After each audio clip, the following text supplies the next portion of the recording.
جتنے بھی انبیاء آئے توحید کا لیسن لے کے آئے. قولوا لا الہ الا اللہ تفلحون، کہہ دو نہیں کوئی معبود مگر اللہ، فلاح پا جاؤ گے، کامیاب ہو جاؤ گے، جنتوں کے وارث بن جاؤ گے. اب ہم اگر دیکھیں تو ظاہری طور پہ تو ہم کسی کی عبادت نہیں کرتے. نبی علیہ السلام کے ایک صحابی تھے جنہوں نے کلمہ پڑھا، کرسچن کمیونٹی سے مسلم کمیونٹی میں آئے، عدی بن حاتم طائی. حاتم طائی کا نام سنا ہوا ہے نا؟ عدی بن حاتم طائی ان کے بیٹے تھے، حاتم طائی کے بیٹے تھے، ان کا نام تھا عدی. نبی علیہ السلام نے فرمایا عدی تم کرسچنز لوگ جو تھے نا، یہ اپنے جو آپ کے رہنما تھے، مذہبی رہنما تھے، مذہبی پیشوا تھے، ان کی عبادت کیا کرتے تھے. عرض کی یا رسول اللہ صلی اللہ علیہ وسلم ہم نے کبھی ان کی عبادت نہیں کی. آپ نے فرمایا جس چیز کو وہ حلال کہہ دیتے حالانکہ اللہ کی کتاب اس کو حرام کہتی، تم اسے حلال مان لیتے تھے؟ جی یا رسول اللہ. جس چیز کو وہ حرام کہتے کتاب اللہ حلال کہتی، تم اسے مان لیتے؟ جی یا رسول اللہ. فرمایا یہی تو عبادت ہے، یہی تو عبادت ہے. اب آج ہم مسلمان بھی ہیں، ہم چھوٹی سی غفلت کے ساتھ اپنی زندگی کا بیڑا گرک کر رہے ہیں. کہیں دیکھیں ہمارے وجود کے اندر شرک تو نہیں آ گیا؟ ایک ہی چیز ہے. اب دیکھیں یہ کتنا بڑا سبق تھا کہ جس کے لیے 1.25 لاکھ کے قریب انبیاء آئے ہیں. کسی پیغمبر کی دعوت اٹھا لیں تو وہ دعوت ہوتی ہی توحید پہ تھی. کسی بھی پیغمبر کی دعوت دے، جب بھی کوئی پیغمبر آیا نا تو لا الہ الا اللہ، آدم صفی اللہ، لا الہ الا اللہ نوح نجی اللہ، لا الہ الا اللہ ابراہیم خلیل اللہ، لا الہ الا اللہ اسماعیل ذبی اللہ، لا الہ الا اللہ عیسیٰ مسیح روح اللہ، لا الہ الا اللہ موسیٰ کلیم اللہ، لا الہ الا اللہ محمد رسول اللہ صلی اللہ علیہ وسلم. کلمے کا جو پہلا سینٹنس تھا تمام پیغمبروں کا سیم تھا. اللہ نے توحید سمجھانی تھی اس کائنات کو کہ توحید ہے کیا. اللہ رب العزت فرماتے ہیں کیا میں نے یہ دنیا کو فضول پیدا کر دیا؟ بے مقصد ہے یہ. افحسبتم انما خلقناکم عبثا وانکم الینا لا ترجعون. یہ پارہ نمبر 18 ہے، سورہ مومنون کی آیت ہے. اللہ پاک کہتے ہیں ایسے ہی پیدا کر دیا. ایحسب الانسان ان یترک سدی، کیا تم نے یہ گمان کر دیا ہے کہ انسان کو بے مقصد چھوڑ دیا جائے گا؟ میرے بھائیو اللہ رب العزت نے اس کائنات کو بنایا ہے. اس کے اوپر اللہ رب العزت نے اس کائنات کو جب بنایا تو اس میں بہت ساری نعمتوں سے نوازا. بڑے لمبے لمبے جو پروسیس تھے وہ اللہ رب العزت نے کیے ہیں انسان کے لیے. پھر انسان کو تو بہت بعد میں پیدا کیا. اللہ پاک نے ہمیں یہ بتایا ہے کہ تمہاری پوری کی پوری زندگی جو ہے یہ لکھی جا رہی ہے. بلا ورسلنا لدیہم یکتبون کرامن کاتبین یعلمون ما تفعلون. تم جو بھی رائی کے دانے کے برابر نیکی کرتے ہو وہ لکھی جاتی ہے، اور اگر اتنی ہی برائی کرتے ہو وہ بھی لکھی جاتی ہے، اور اس کی جزا اور سزا ہوگی. فمن یعمل مثقال ذرۃ خیرا یرہ ومن یعمل مثقال ذرۃ شرا یرہ.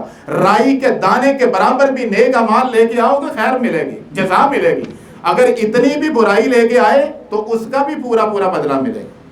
اللہ رب العزت نے اس دنیا کو بڑا بہترین انداز سے مینج کیا ہے. اللہ فرماتے ہیں ان ربکم اللہ الذی خلق السماوات والارض.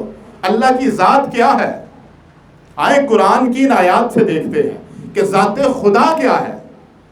ان ربکم اللہ الذی خلق السماوات والارض فی 6 ایام ثم استوى علی العرش. تمہارا رب تو وہ ہے ان ربکم اللہ الذی خلق السماوات والارض، جس نے یہ زمین و آسمان بنائے فی 6 ایام 6 دنوں میں، ثم استوى علی العرش، پھر عرش پہ اللہ مستوی ہو گئے. اللہ رب العزت کیا فرماتے ہیں؟ اللہ فرماتے ہیں یغشی اللیل النہار یطلبہ حثیثا والشمس والقمر والنجوم مسخرات بامرہ الا لہ الخلق والامر تبارک اللہ رب العالمین. اللہ رب العزت کیا فرماتے ہیں؟ سورج، چاند، ستارے، ہر چیز اس کے قبضہ قدرت میں.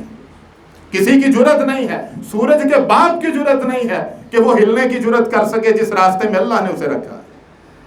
اللہ رب العزت نے ہر ایک کا راستہ بھی مقرر کیا.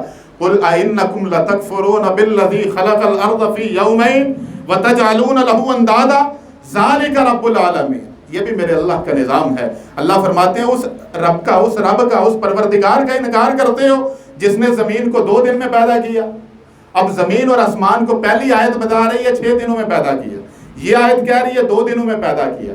اب قرآن ہی اس کی ڈیٹیل بیان کرتا ہے۔ آئیے قرآن سے پوچھتے ہیں وَجَعَلَ فِيهَا رَوَاسِيَ مِن فَوْقِهَا وَبَارَكَ فِيهَا وَقَدَّرَ فِيهَا أَقْوَاتَهَا فِي 4 أَيَّامٍ سَوَاءً لِلسَّائِلِينَ۔ اب وہ 2 دن کے بعد اگلے 4 دن کا تذکرہ اللہ ان آیات میں کر رہے ہیں۔ کیا کہہ رہے ہیں؟ وَجَعَلَ فِيهَا رَوَاسِيَ، اللہ رب العزت نے پہاڑ بنائے، من فوقها اس زمین کے اوپر، وَبَارَكَ فِيهَا پھر اللہ نے برکت پیدا کی، وَقَدَّرَ فِيهَا أَقْوَاتَهَا فِي 4 أَيَّامٍ پھر اللہ نے 4 دنوں میں ان زمین کے اندر، زمین کے نیچے، پہاڑوں کے نیچے تمہاری روزیاں رکھیں، ہیرے جواہرات رکھے، قیامت کی صبح تک آنے والے تمام انسانوں کی تمام تر ضروریات اللہ نے اس کے نیچے رکھی۔ یہ اللہ رب العزت بیان فرما رہے ہیں، ہر چیز وافر رکھی، زمین میں خزانے رکھے۔ ابھی دیکھیں کہ آج پاکستان کی کتنی آبادی ہے، جب پاکستان بنا تھا کتنی آبادی تھی؟ کبھی کوئی بھوکا سویا ہے؟ یہ زمین تو وہی ہے، اسی کے نیچے سے اناج بھی آ رہے ہیں۔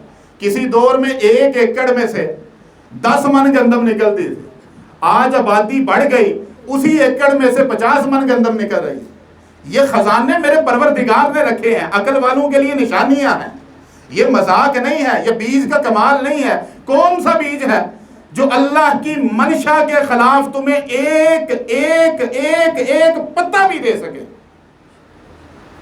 Is it possible؟ زمین کا مالک اللہ، ہواؤں کا مالک اللہ، دریاؤں کا مالک اللہ، دریاؤں کی طغیانیاں اسی کے لیے، ہواؤں کی روانیاں اسی کے لیے، دشتوں کی دہشت اسی کے لیے۔ میرے اللہ نے کائنات کا نظام بنایا، اتنی مخلوقات بنائی، ہر مخلوق پیٹ بھر کے سوتی ہے، کون ان کا رازق ہے، کون ان کو رزق عطا فرماتا ہے؟ صرف میرا اللہ ہے۔